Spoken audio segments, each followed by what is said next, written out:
Maison.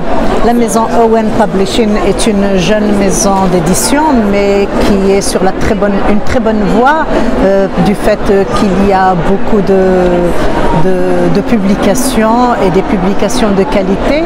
Il y a du roman, il y a des livres, petits livres comme ça, qui sont pleins de fraîcheur, pleins d'innovation aussi, parce qu'on n'a jamais vu des livres de cette qualité-là. Et puis aussi, il y a le contenu qui est vraiment extraordinaire parce que ça rassemble des extraits de littérature, des proverbes, des petites recettes par exemple, et puis l'art floral et ainsi de suite. Là d'abord Morocco, j'ai été à l'origine de ce Morocco. S'il a vu le jour, c'est que j'ai bien encouragé l'écrivaine Michel Jean-Baptiste. Avant de le publier, elle m'a demandé si elle pouvait faire un livre sur le Maroc.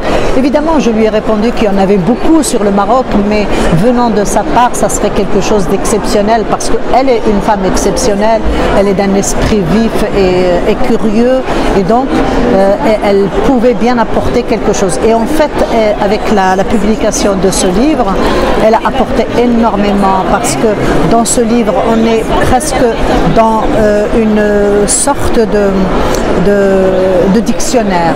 On sait ce que c'est que la culture marocaine, on sait ce que c'est que l'art marocain, on sait ce que c'est que la littérature marocaine. Et il rassemble tout ça.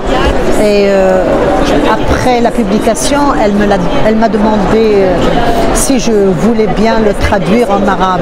Au départ, j'ai hésité parce que je suis traductrice du français à l'arabe, de l'arabe au français, et je me suis dit ça va être la première fois.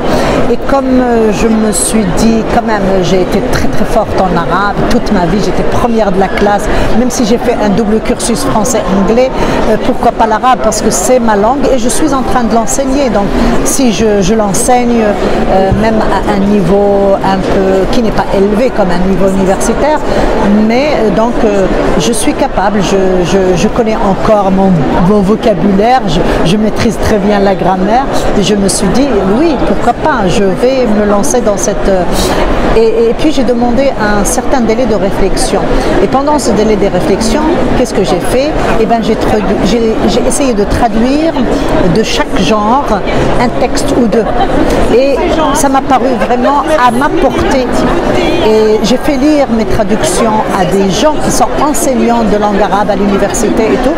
Et ils m'ont encouragé, ils m'ont dit oui, tu peux y aller, il n'y a pas de problème. Et donc voilà, j'espère être à l'heure parce que notre rendez-vous est le 25 juin. Et j'espère que le 25 juin, tout sera prêt. Et de toute façon, il ne reste que les finitions. Tout est impeccable pour l'instant et j'avance. Voilà. Et c'est un vrai plaisir de traduire ce qui est là parce que je découvre énormément de choses et notamment les proverbes marocains. Même étant marocaine, moi-même, je ne les connaissais pas. Et là, je les découvre.